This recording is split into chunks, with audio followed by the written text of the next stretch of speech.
Good evening. Apologies for the delay. Today, we will continue our review of the Russian art of the 80s and the 90s. And today we're going to focus on two characters from cities that had to do with the development of the language of contemporary art. But before we move on to this topic and have a look at the way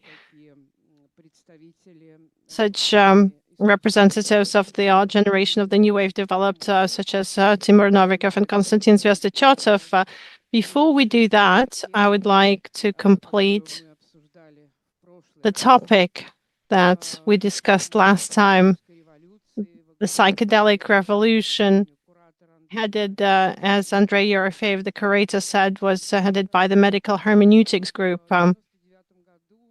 In 1999, Andrei Yerofeev and the new movement, Tsaritsino Museum Group, held a large-scale retrospective exhibition of the art of the 90s in the famous hall of Jeux de Paume in Paris. It was called the Empty Star, the Pole of Cold. It was fully dedicated to the medical hermeneutics group impacts on the decade. However ambiguous it turned out that almost all of the artistic space participants fell victim to the medical hermeneutics and their impact on the artistic process. The trails of this impact are present, perhaps not directly, perhaps indirectly. Some of the topics that the group touched upon in the projects and the graphic, textual, and installation works come up in the works of very different artists. And I wanted to demonstrate some of the examples of this impact before we move on to the main topic of today's meeting. At the beginning of the 90s, there is a trend that comes about in the art of young artists of this first post-Soviet years that focus on the topic of naive childlikeness. This was particularly acute. Perhaps it had to do with the impact of medical hermeneutics directly, or perhaps not. Perhaps it's a reflectory step away from grandiose conceptual approaches to contemporality. But either way, there are various groups and authors that emerge that are fully immersed in the topic of naive lack of understanding of contemporary problems, and they metaphorically indicate this through these infantile, childlike themes. Pavel Aksionov is one of such authors, a young author who came from Izhevsk to Moscow. In 1990, 1991, he was part of the monochrome group. He was an expressive abstractionist that picked up during that time. In 1992, he moves on to creating a completely different type of art. For instance, it's a series Something Happened, where we see a little teddy bear that moves from one painting to another, who's looking at the falling stars. He falls in love. He experiences personal dramas.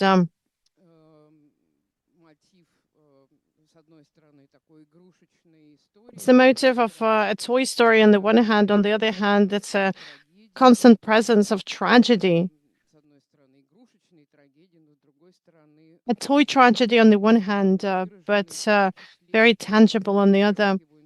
This is expressed in one of his installations called the Room of Little Things, where little objects are found in the trash, goggles, pen knives, were cemented into blocks. The artist exhibited them as a carpet at one of the international exhibitions at the beginning of the 90s. Another group that was directly inheriting the tradition of the medical hermeneutics are the young authors that came about in 1993. It was a strange way in which they emerged. Unfortunately, we couldn't find a good image in a number of magazines in 1993. You'll find a series of ads where four young men looking into the distance are smoking cigarettes. It's called Fenso Lights. Of course, these cigarettes never existed, and the participants of the group were just imitating an ad. They were, of course, advertising their own association that means the phenomenon of consciousness, if you were to decipher the abbreviation. Some key topics for this group are play, not just childlike play, and absurdity, computer games as well, that were becoming more and more popular at the time, and the widespread way of spending one's time among intellectuals as well. Pencil Lights is one of the first works that they exhibited. In this work, you would see photographs and videos of strange knights in shining armor made from foil that were fighting each other, wandering among trees and dark woods. As per the legend the Fenso came up with, these knights were aliens that came to Earth and that came up against other aliens. There was a conflict between them in the deserted land. It's as if somebody had destroyed humanity, and the earthly fields and woodlands became the battlefield between the two alien civilizations, watched by an invisible eye of the video camera. This work was very impressive. It was largely exhibited across various retrospectives of contemporary art, exploring the Russian contemporary art processes, but the group soon fell apart. And two artists continued, Anton Spirsky and Vasily Smirnov. They continued to work under this name up until the 2000s, creating psychedelic objects and such beautiful but meaningless compositions from wooden elements and exquisite graphics. Denis Lautin and Dmitry Fine, the other parts, collaborated to continue working on psychedelics and realistic psychological perversions through a whole number of works in the second half of the 90s. The famous series called Salads that participated in almost all of the exhibitions dedicated to art created in the USSR, and the installation called Nighttime with these magical lit up windows looking from inside into the outside in this interior that was an exterior.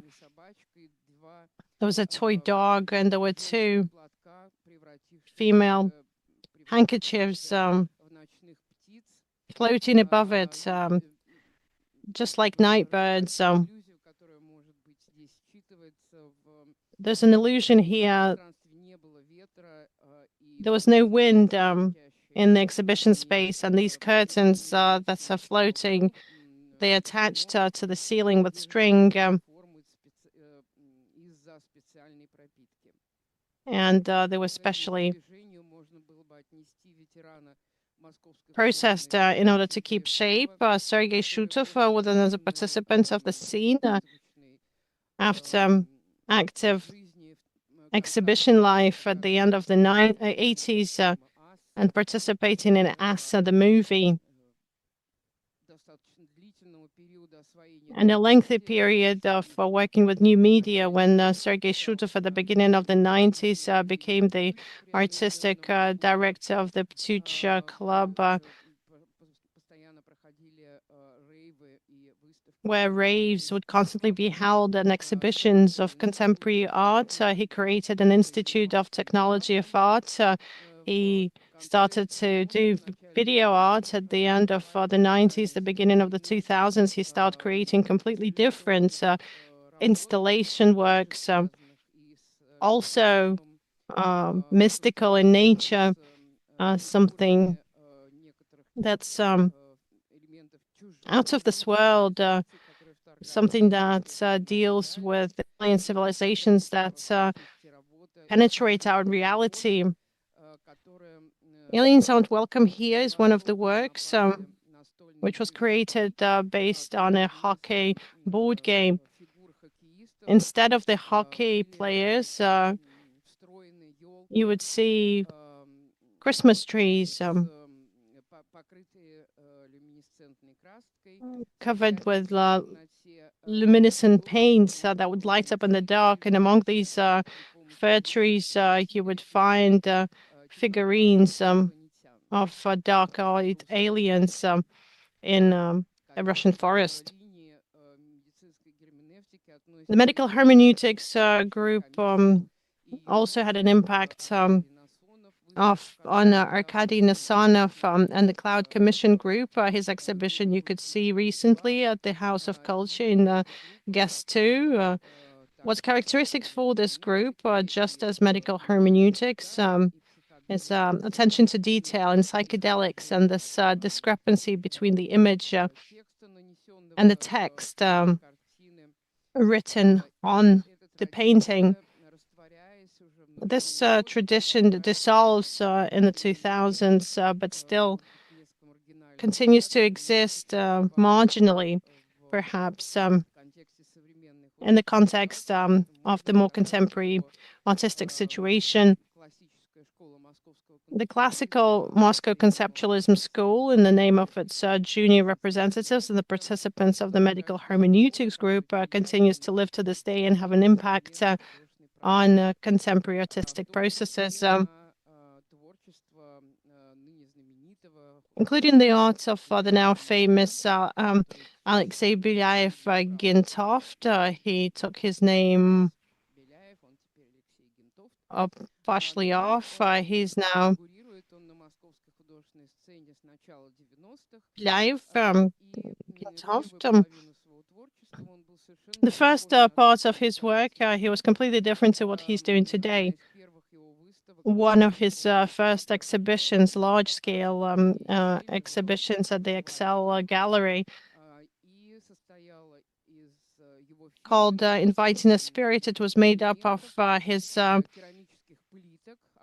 milestone ceramic tiles, just regular bathroom tiles or kitchen tiles, that he would use a template and his palm prints covered in ink. He would make images of pop culture heroes or high culture characters, Nijinsky, Gagarin, in this case, Arnold Schwarzenegger. It's curious that it is these prints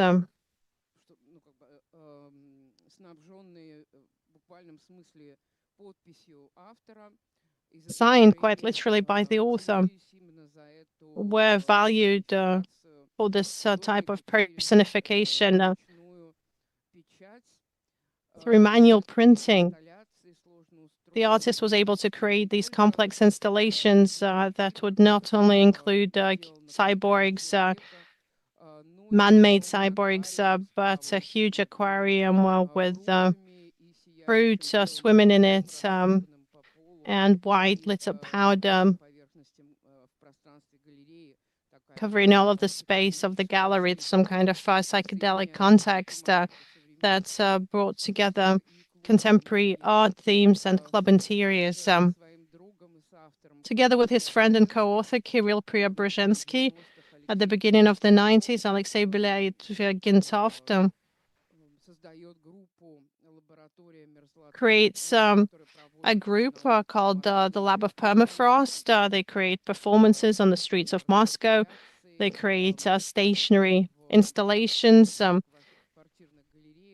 in apartment galleries. And in 1994, they opened perhaps the most famous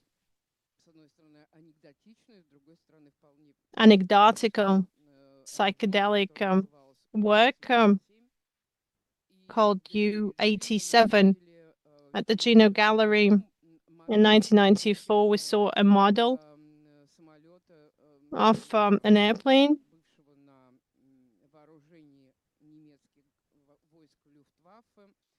used by Luftwaffe during the Second World War.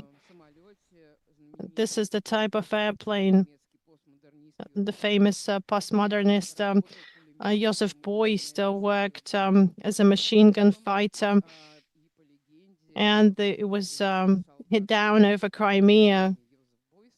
And Joseph Beuys allegedly survived thanks to the efforts of the Crimea Tatars that covered him in fat to keep him warm and to heal him.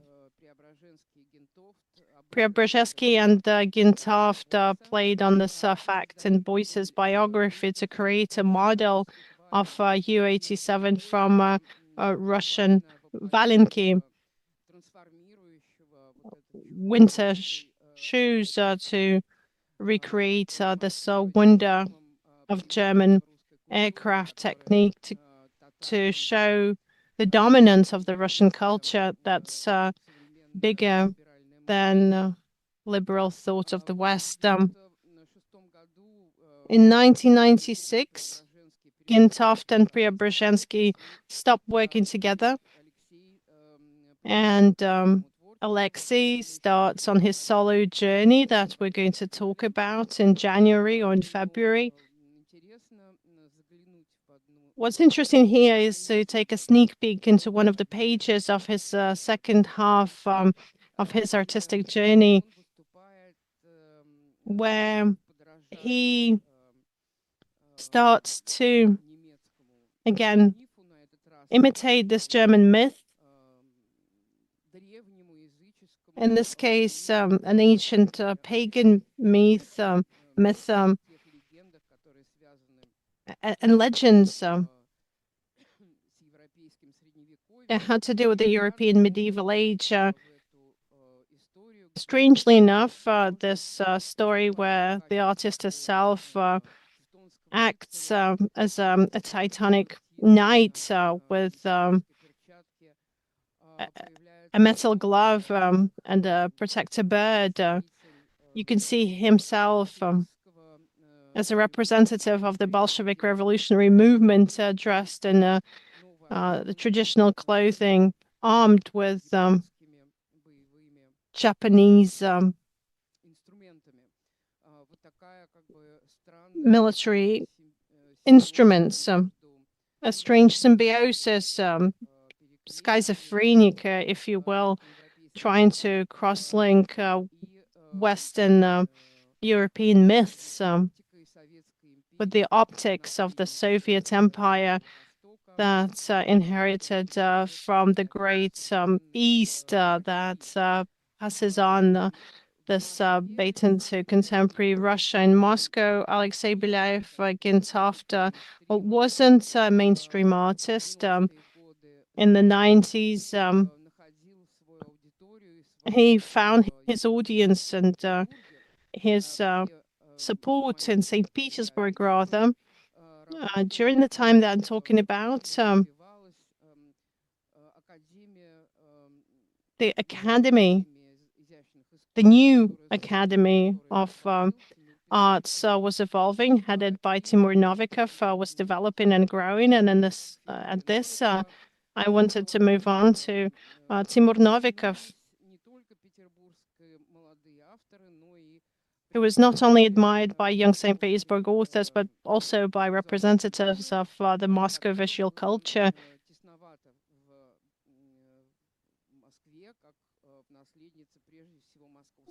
Moscow, that inherited from Moscow conceptualism, wasn't big enough for him, with his very strong liberal democratic connections when it comes to critique of contemporary society. Timur Novikov is a very complex figure, very ambiguous figure, and very prominent, very attractive. In St. Petersburg art, he's responsible for so many diverse events.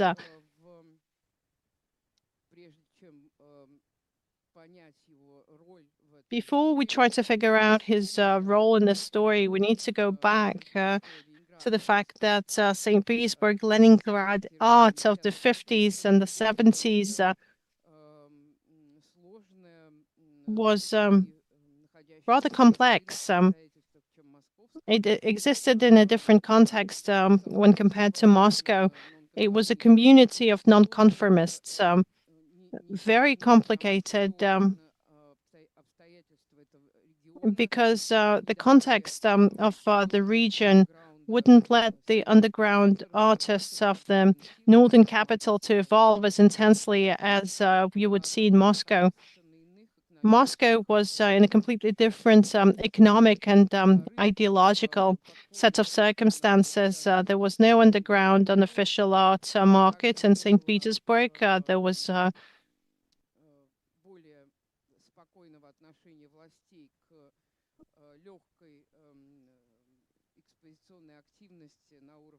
no lenient attitude of the authorities to various sporadic exhibitions and workshops and private houses. Because Leningrad was more rigid, more strictly controlled in the sense. And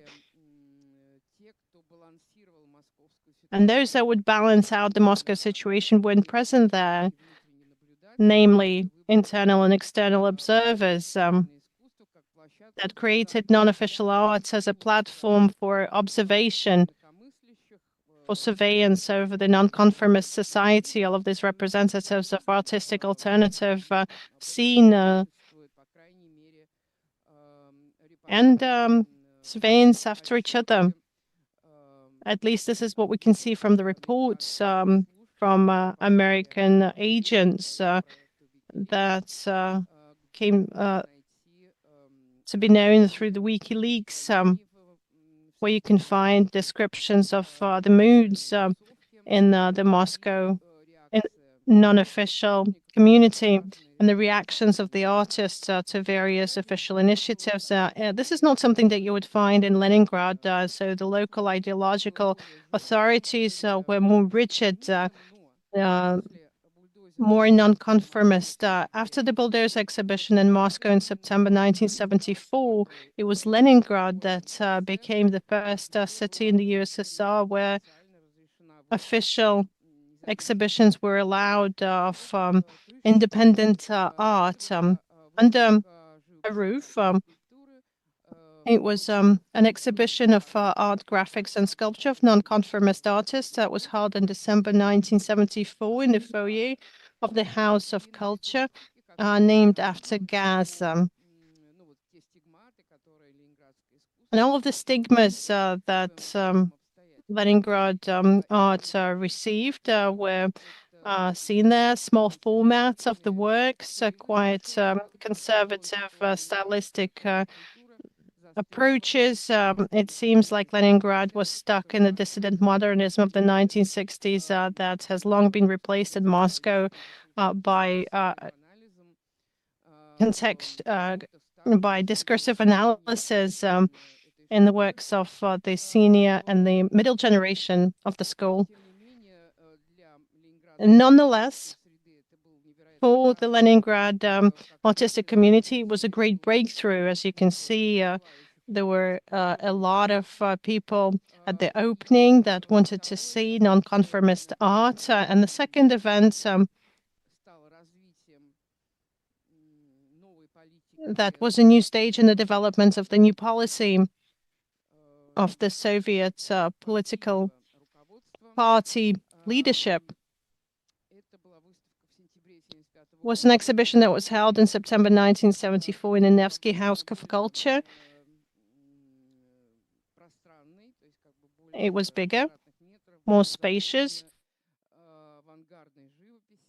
More square meters were filled with avant-garde paintings with a bigger number of participants. With the same set of stylistic approaches, you could see abstract art, surrealist art, grotesque works depicting Petersburg literature, characters, mythological characters, expressionism, and all of the movements that had to do with the first stage in the development of non-official artistic communities at the beginning of the 60s. It's in this environment, seemingly stagnant. This is where this is a Gazanevsky culture. That's what it was termed later on. A new group comes about called Manuscript, Letopis, created by Boris Koshelokov, an expressionist nicknamed Bob. He brings together a lot of young authors that weren't so much part of contemporary art, but the hippie movement, including Timur Novikov, who really stood out. He never got any systematic artistic education, but throughout the course of his entire life, he was largely interested in what was happening in the world of art, and not just in Russia, but abroad as well. And he was particularly interested in the period of the Russian avant-garde and the global postmodernist movement. The processes of the 70s and the 80s. He was more active. He was particularly noticeable in Koshelokhov's group. During this period, Novikov, relying on his knowledge rather than his artistic skill, he creates some portraits of his friend. He creates some auto-portraits, self-portraits.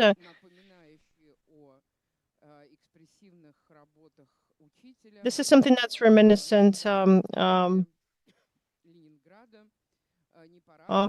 the works of his teacher. He creates images of Leningrad that's not pompous, not palace-like St. Petersburg, but rather Petrograd, the outskirts of the city, with their gloomy, dark yard houses, bare trees, autumn gloom, quite depressing but nostalgic at the same time, very touching landscapes of and cityscapes of his own city. The internal development of Timur Novikov occurs underground when it comes to his social life. In particular, he wasn't only a participant of the Letopis group, he was also somebody who had a big circle of friends that in one way or another were biographically tied to him. To some of them, he was a classmate. Others lived in the house next to his. Others he met through his friends and the friends of his friends. And by the beginning of the 80s, there is a big group around him that forms of people that share his thought process, including Oleg Kotelnikov and Yevgeny Kozlov, Ivan Sotnikov, and many, many others. All of those that Timur Novikov was soon to launch his first project with that had to do with reforming Leningrad art. The breakthrough occurs in 1982 at an exhibition. Well, this is October 1982. Experimental art community, similar to the Gorkomov graphics in Moscow. The Gorkomov graphics for Moscow became an allowed ghetto for the senior generation of nonconformists that had gone through the test of time, and the art wasn't any longer perceived as radical or advanced or undermining. The Moscow alternative of the 60s was already picked up by the leftist Moscow. In Leningrad, this very same line was presented by the experimental art group that brought together these moderates when it comes to the nonconformist and quite compromising underground forces of St. Petersburg and Leningrad. Among the participants of the group, we find Timur Novikov and his friend Ivan Sotnikov. At this particular exhibition, they decided to play a joke on the stand that they were allocated, the exposition stand with a hole in it. Instead of covering the hole with a work of art, as would usually be the case for such exhibitions,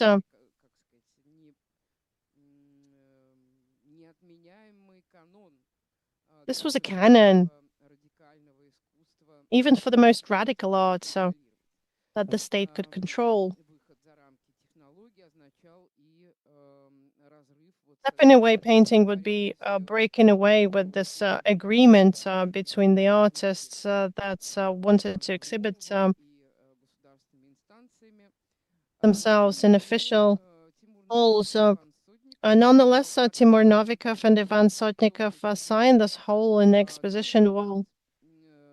The zero object by Timur Novikov and Ivan Sotnikov.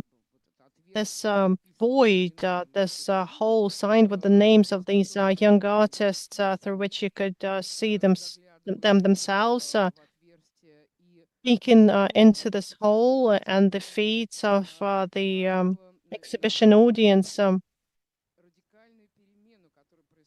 indicated the radical change that was happening in the Leningrad artistic consciousness thanks to Timur Novikov and his friends. Finally, by the beginning of the 80s, they stopped thinking in big modernist narratives and individual works of art, and they switched to more nominalist gestures a la Marcel Duchamp, who did need to create to make a work of art. You could create a work of art by just indicating a certain object. You indicated status with a sign. Instead of just nominating an object, you would turn it into a valorized artistic statement. And this is exactly what happens in the case of Timur Novikov and Ivan Sotnikov. Seven my Petersburg friends think about it. It happens 20 years after similar processes. happened in the Moscow artistic community. And of course, it's a constant competition between Moscow and St. Petersburg.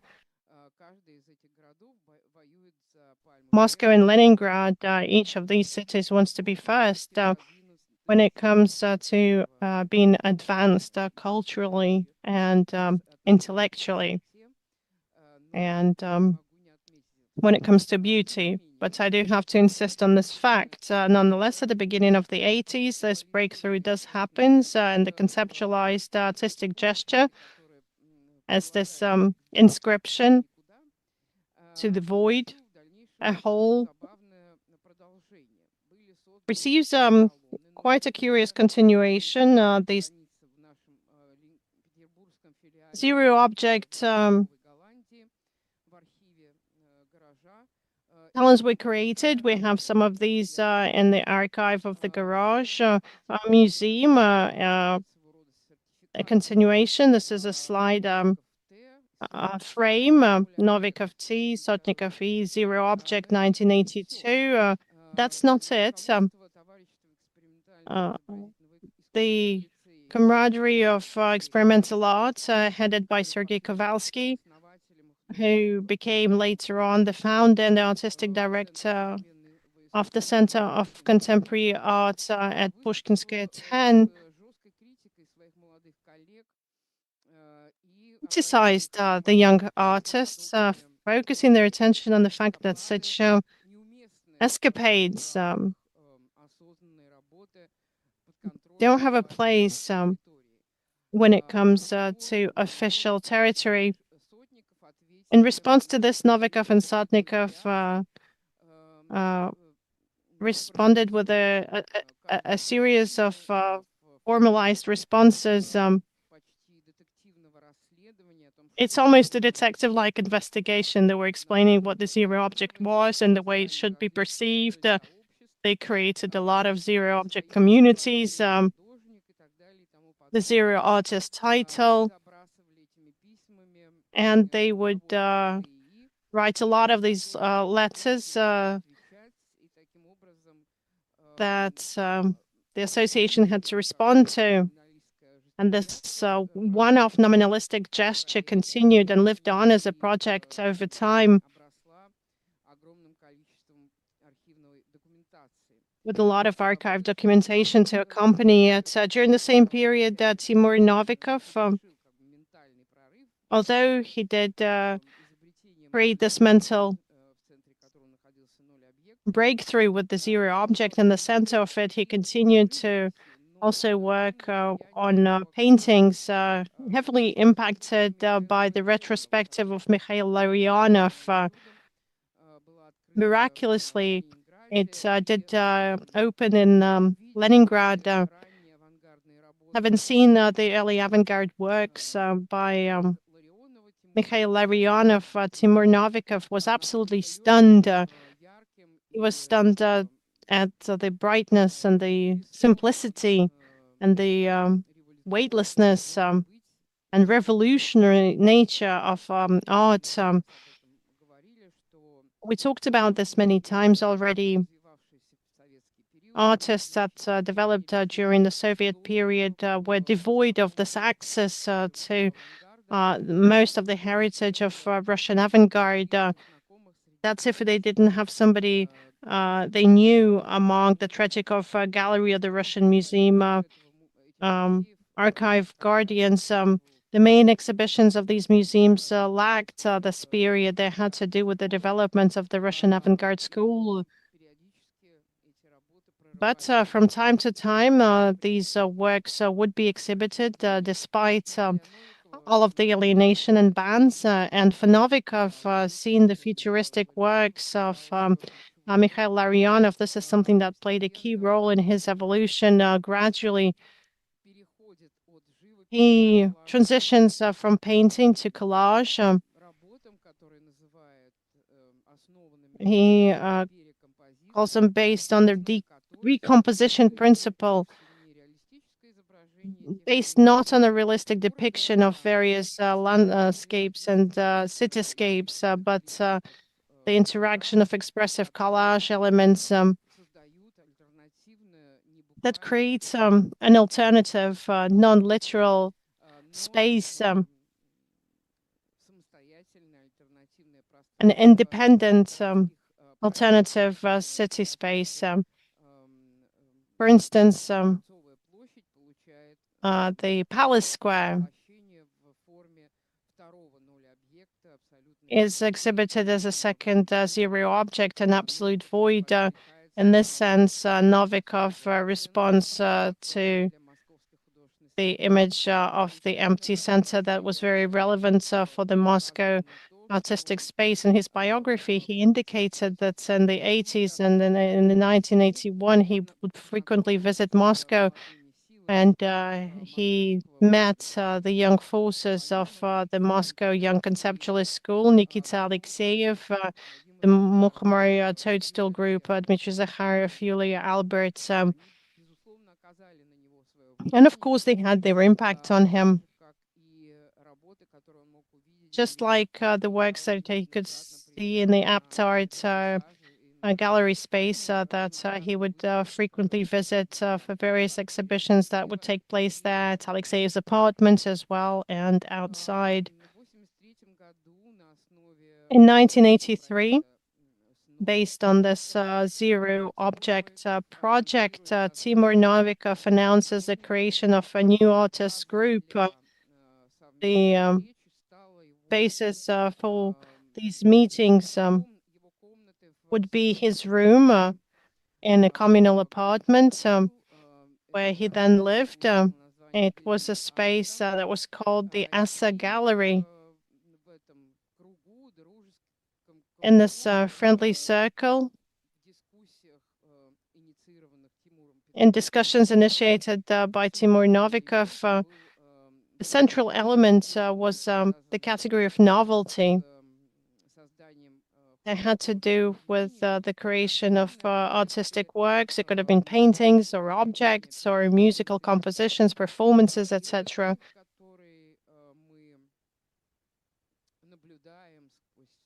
The circle that we observe decades on, trying to figure out what was happening in Leningrad just before the perestroika. This circle was made up of rather diverse, gifted people. Each of them was a part of this amicable community impacted by Novikov. They were all artists and later on rock musicians. For instance, Georgy Guryanov, nicknamed Gustav, he was a new artist to begin with, and later on he became a drummer in the Kino group. In the mid-80s, in 1984, a young rock singer comes to the USSR, Joanna Stingray. She comes from the US. She was very young, and then she gets to a rock concert in Leningrad, and she was absolutely astounded. She realizes that Leningrad musical culture is not in any way inferior or more provincial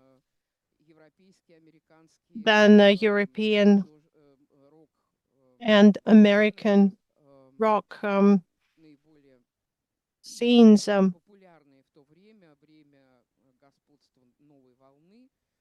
It's the new wave in music, and Joanna Stinger interacts a lot with artists and musicians in the USSR, and she takes back to the US a lot of audio recordings and a lot of artwork. For instance, a collage by Oleg Novikov. In 1985, she presented it to her neighbor. Her neighbor was Andy Warhol. They lived close to each other in Beverly Hills, and especially for her Leningrad friends, she makes a Polaroid photograph that she then sends to the author of the gift,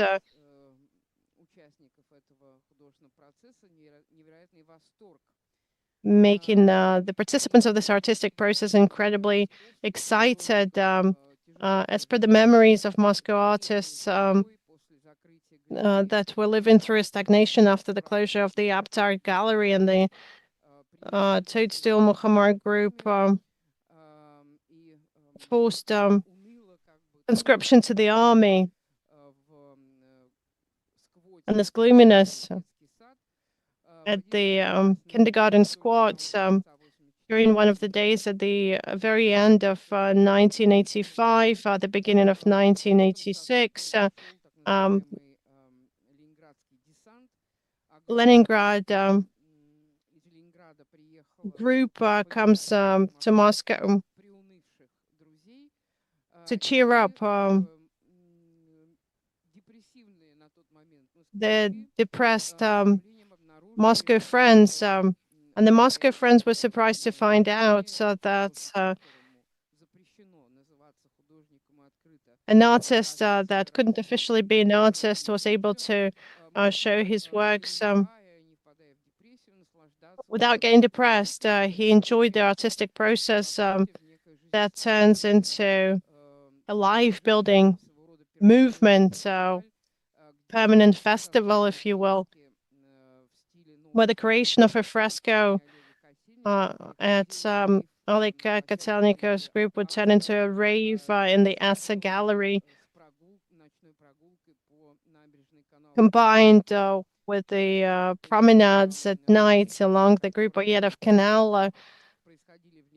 The processes that were happening in Leningrad, particularly convincingly supported by the photograph of Andy Warhol through the Iron Curtain and a lot of bans and barriers. He was extending his hand to contemporary Soviet art.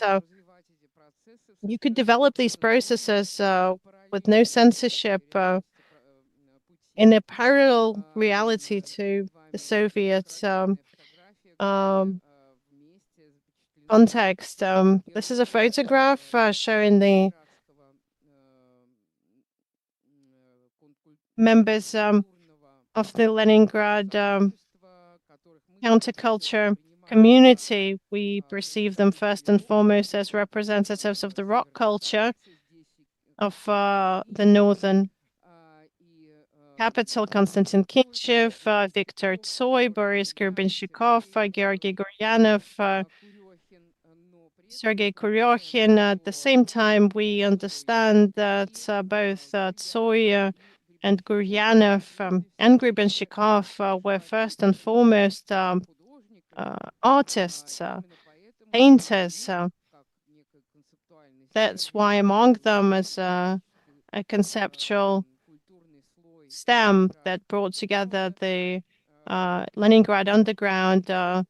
Timur Novikov stood out as this link of everybody with everybody. He would introduce musicians to create groups. He would convince Igor Veryachev, for instance, and Valery Lakhov to stop doing painting and to develop electronic music instead. This is how the first techno group called New Composers came about in Leningrad, impacted by Novikov. The new theater group also emerged thanks to him, and this whole range of this renewed cultural background of the new wave from new artists to new composers. This is what became the most advanced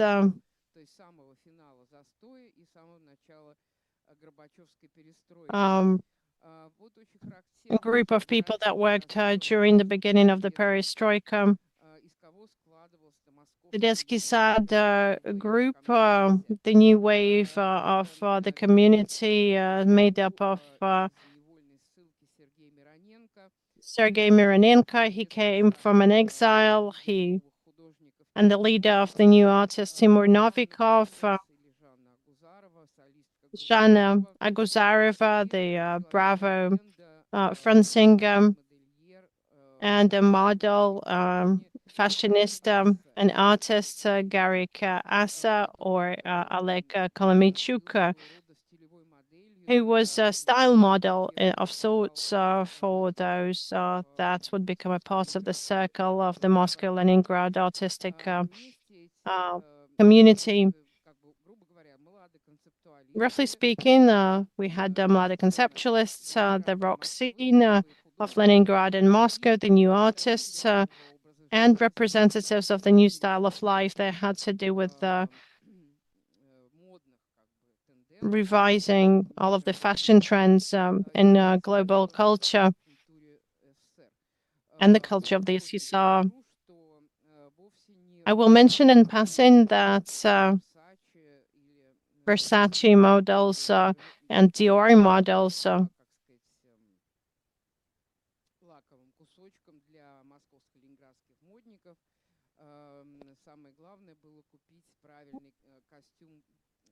it was important to buy the right suit of the 30s and the 50s at the Dyshinsky markets, and this is what they looked up and aspired towards. It was they had to buy like a good hat and any elements of clothing to demonstrate the autochthonous origins of the contemporary culture of the new generation, both in Moscow and Leningrad. In this photograph, you can also see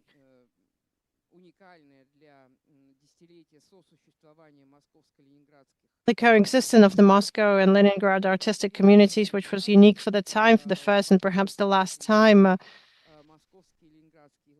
Moscow and Leningrad younger artists came together and they started to work together. We can see Nikolai Ovchinnikov from Moscow, among others. He was the one who worked together with Nikita Alexeyev. In fact, he was working at the stage set during Sergei Koryakin's concert and pop mechanics group, Victor Tsoi, and the background, Mikhail Roshal and Nikolai Kozlov, also Muscovites, and together they come to this one-day exhibition by Leningrad, of Leningrad avant-garde. This is the 17th youth exhibition that became a breakthrough both for Moscow and Leningrad. So what did the new artists work on? It's not just Timur Novikov that we're talking about and his context. It's a style of complete freedom. It's expressionist art. Unlike modernist attempts of the Gazanevsky culture that didn't consider it important to confine their art, unlike spiritual searches, esoterical meanings. This is not something that they confine themselves with. For the new generation, art itself is the object of the image. For instance, like Kotelnikov,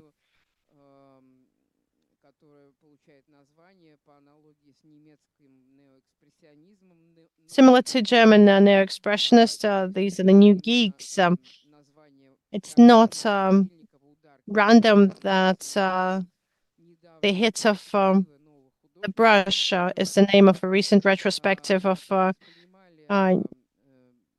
new wave artists that perceived the artistic technique at the new postmodernist stage as a sort of a life-creating practice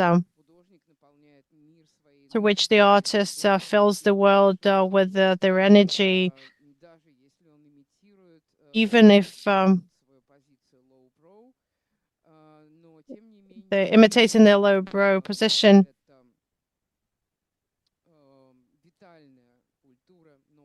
It's a vital culture of the new geeks that reflected on parallel processes as well that had to do with these life-creating practices. Another trend that indicated the proximity between the new artists and new musicians was the topic of not just new electronic music or new rock music, but also an interest towards retro music of the 50s and the 60s, jive, boogie woogie, screaming yee yay during dancing. Jana Guzarova, the friend of to the new artist, becomes a solo singer in a group that, in its style, uh, shared the same values. A lot of the artists of the new wave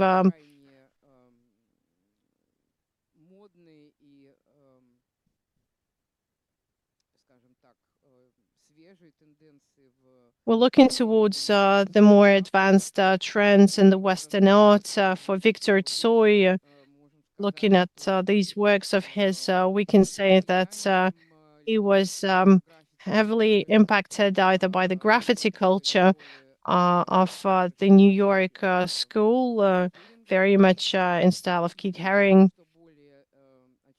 or, which is more apparent, the Figuration Libre group from France, the Parisian School of Political Comic Strips, the Harakiri magazine drawings, very characteristic square-like silhouettes of the characters, very bright colors, and very simple outlines of objects filled with bright paint. During this period, artists are trying not just to link parallel artistic processes within each of their biographies, but also bring themselves together as a community. And there was a series that served the purpose, a series of portraits of friends through joint sessions or by memory. They would create portraits of their friends. For instance, for Timur Novikov, this is a very important period. These are the first years of the perestroika, and he creates a pantheon of faces of the Leningrad new culture, including Andrei Krisanov and Kino frontman Victor Tsoi. The Kino group is largely indebted to Timur Novikov for developing the concept. He contributed a lot of energy to promote the group. For instance, in this photograph, Timur Novikov is seen against his textile panel depicting a concert of the Kino group.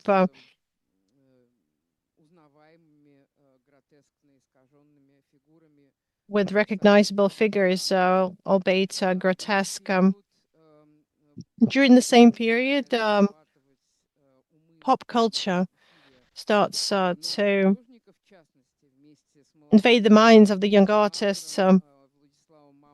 Together with Vladislav Mamyshev Monroe and the sculpture conceptualist from Leningrad, Yuris Lessing, Timur Novikov launches the project of the pirate television, ETV, a project that existed for several years and became a platform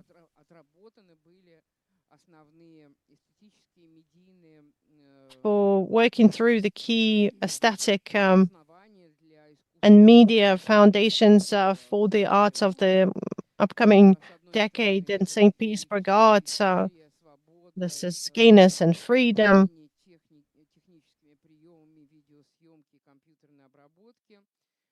video rendering technique on the one hand, and on the other hand, imitating the processes of various post-Soviet institutions and the classical culture of Russia.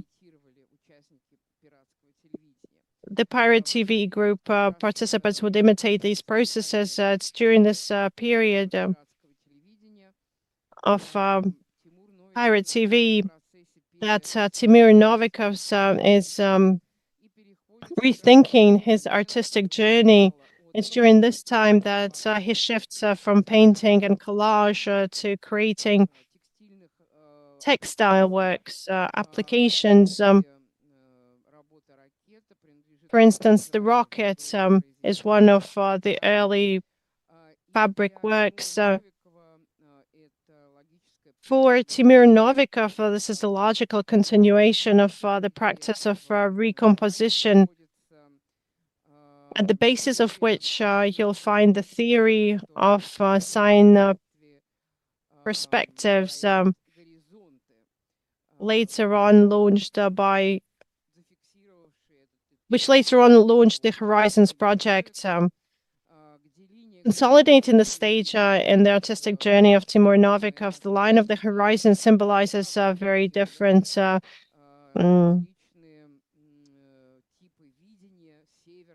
types of vision. It could be north, southern,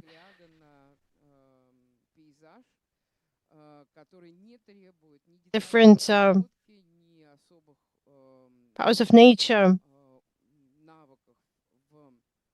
It doesn't require any specific skill, any artistic technique, and yet it reflects a 3D space and its key elements. The Horizon series comes about, and a series of vertically separated fabric panneaux. He wasn't the one making them himself. He had friends to help him with the sewing. And this is a series that starts the reform of the new artists group. They started to work in a completely parallel area, and he reconsiders the goal of the new artists. A club of Mayakovsky Friends Club comes about, and for this club, the topic of the Renaissance of the Russian avant-garde becomes key, and interest towards topics that had to do with plasticity, cubofuturism, the work of the artists of the first years of the revolution, for instance, imitating Alexander Rodchenko and Vladimir Mayakovsky.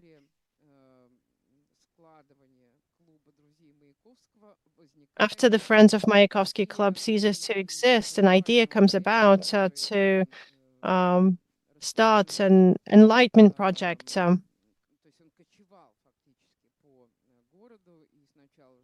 It essentially moved around the city. First, it was based in one of abandoned communal apartments. Then it moved to Pushkinskaya 10, and it was called the Academy of All Types of Art, a new academy of all types of art, where the main professor, the dean, Timur Novikov, brought together those that were willing to undertake this journey together with him to the essence of beauty, to the roots of classical harmony, and a revival of the academic school.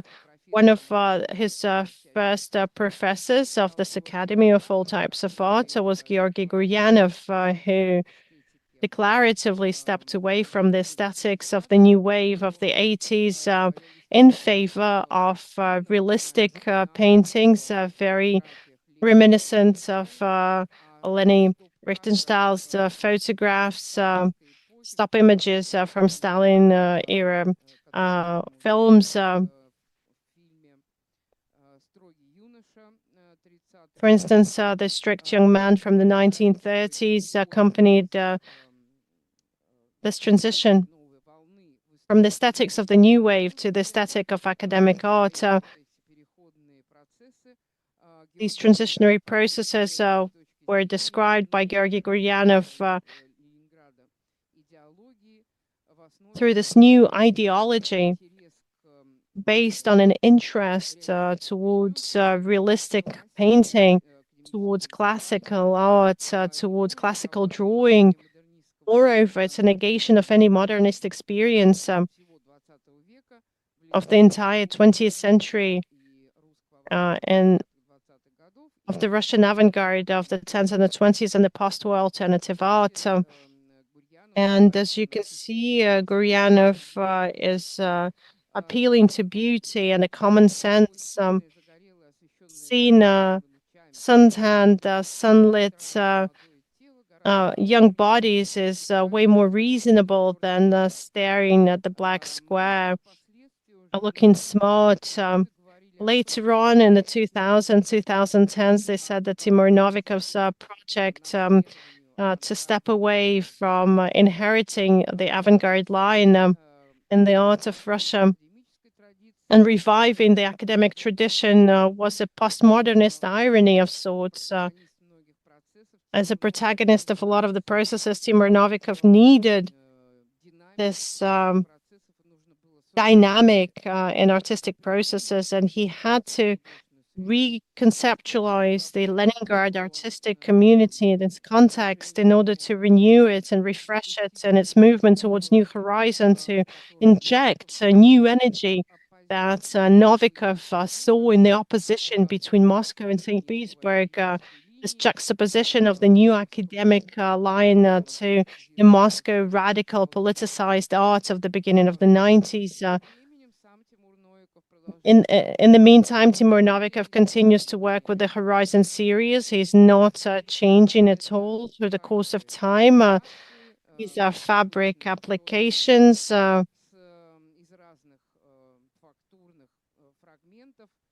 made from various fragments, different patterns, different textures, either templated or embroidered with textual applications. It could be a little tree or a little mountain or a little dolphin, the sun setting behind the horizon. The one thing that changes with time, by the mid of the 90s, it becomes more and more pompous. Instead of simple fabric, synthetics, he starts to work with silk, velvet, complex embroidery, and collages, not located at the line of the horizon, but in the center of these textual tapestries. His most loved character during this period is Oscar Wilde, the 19th century rebel and the protagonist of avant-garde concepts of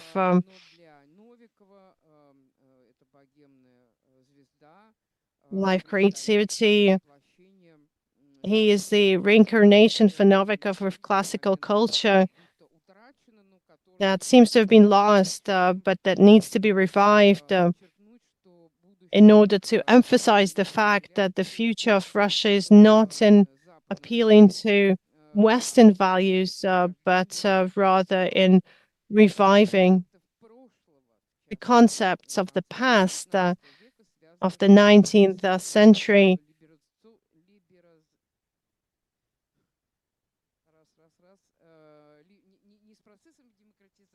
Not a democratization of society, but rather with processes of imperialism that's in this case embodied in the affirmative nature of Novikov's works of the second part of the 90s, the beginning of the 2000s, with these materials, including hand embroidery, and as I said, incrustations with gems, with golden beading, and works created from natural fur, even that look like object paintings depicting beautiful antique figures or cut-like figures of global culture. It could be a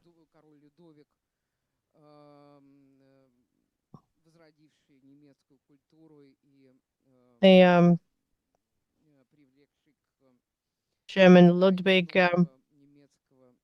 who led to the creation of the new German art, the art of the 19th century.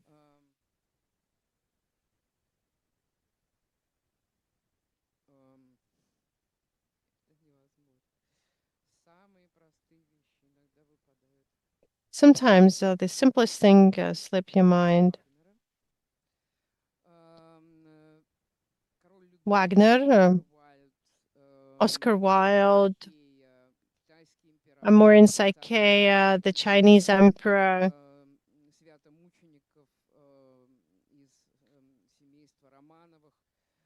the Romanov family, headed by Nicholas II. All of these figures make their appearance in one way or another to reflect not so much as breaking away from this tradition, but rather appealing to this emperor-like figures. Later on, as I said, the text that emerged after the death of Timur Novikov in 2002, the author said that Timur Novikov came up with this project of the new Academy of Arts to imitate this retrograde conservatism of the new trends in St. Petersburg art. But the totality of this claim was so convincing that for Moscow, what was happening in St. Petersburg in the 90s looked quite threatening. And the new Academy of Arts, in a series of stage photographs, would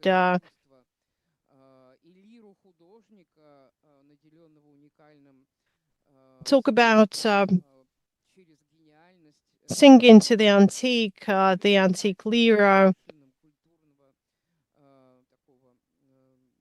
as a way to be a part of the cultural gods. Many other projects of the new academy, however, were largely tied to social processes that were provoked by the collapse of the Soviet Union and an attempt to find a new Russian identity. For instance, in 1997, the new academy creates the group called the Artistic Will, created by Timur Novikov. They issue a newspaper under the same name, and the participants of this group act not only to defend academic art, but also to defend the essential Russian contexts and values, the orthodoxy, and even a black man can become Russian if he takes on all of these values and hierarchies. Numerous participants of the Novikov Academy were referencing classical art in various formats. These could be Olga Tabrilutz's computer collages with the help of computer editing. She would turn images of antique gods, Hermes and Arntinoy, into representatives of contemporary St. Petersburg artistic community. The golden youth that would dye their hair white and spend time in nighttime parties. Julia Strauss would turn portraits of her friends, artists from St. Petersburg, into images of classical sculptures of the 18th century. The new classical sculpture revival. These are the links tying the arts of the past and modernity. Timur Novikov's academy continues to be a part of contemporary artistic processes. The Artistic Will performance to mark 500th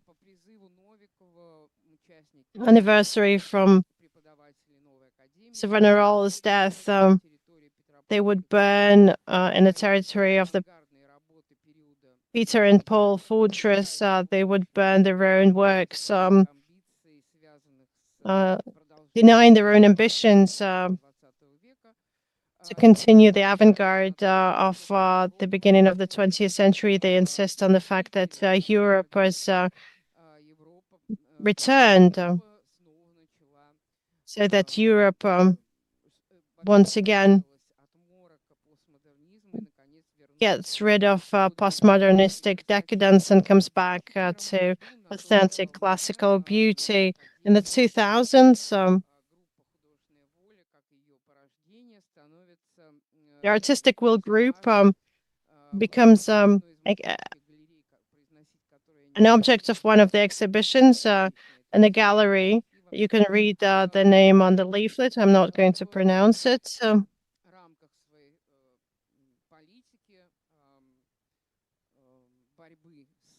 As part of its policy to fight actualism, as they would say in St. Petersburg, because they had to save culture and art and even civilization, the artistic will, Timur Novikov and Alexei Gentov started to fight evil embodied in the Moscow artistic tradition of the 90s. And at the beginning of the 2000s, in the yard of this gallery that will remain unnamed, they burned, just as the Nazis would,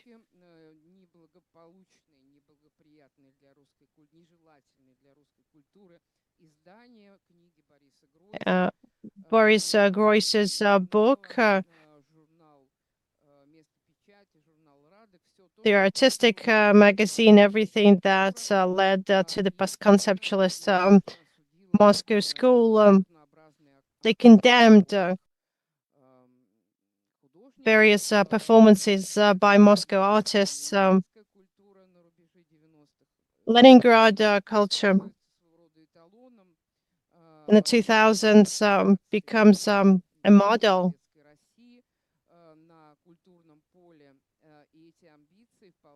And these ambitions are embodied in the work by Oleg Maslov and Viktor Kuznetsov, Homer's Triumph. The famous composition is reincarnated through the academicians' group portrait. And the center of the group of the neo-academic is the figure of the teacher, capital T, teacher, surrounded by devoted disciples that are in a constant dialogue with the guru. In this composition, against the backdrop of antique ruins, we see St. Petersburg artistic process participants take on the image of antique gods, or Greek Academy, Plato's disciples. In this photograph, we see the main circle of Timur Novikov. In this case, he's not an antique god with his powerful wings spread over the Russian culture, but rather as a nobleman from St. Petersburg of the 19th century. Timur Novikov, who through this period at the end of the 90s, the beginning of the 2000s, becomes more and more of an orthodox preacher who came to this world to save his followers from potential sin. It had to do first and foremost with the aggressive Moscow culture. Unfortunately, Timur Novikov died quite early after a heart disease when he died in 2002. The new Academy of Arts fell apart, giving place to completely different trends in the culture of the northern capital. And the second character of our story is something that we're going to again move to next Thursday. I guess I get too carried away talking about the characters of our artistic history. I hope Zvezdochotov's story is just as interesting. Perhaps you have some questions on this previous part.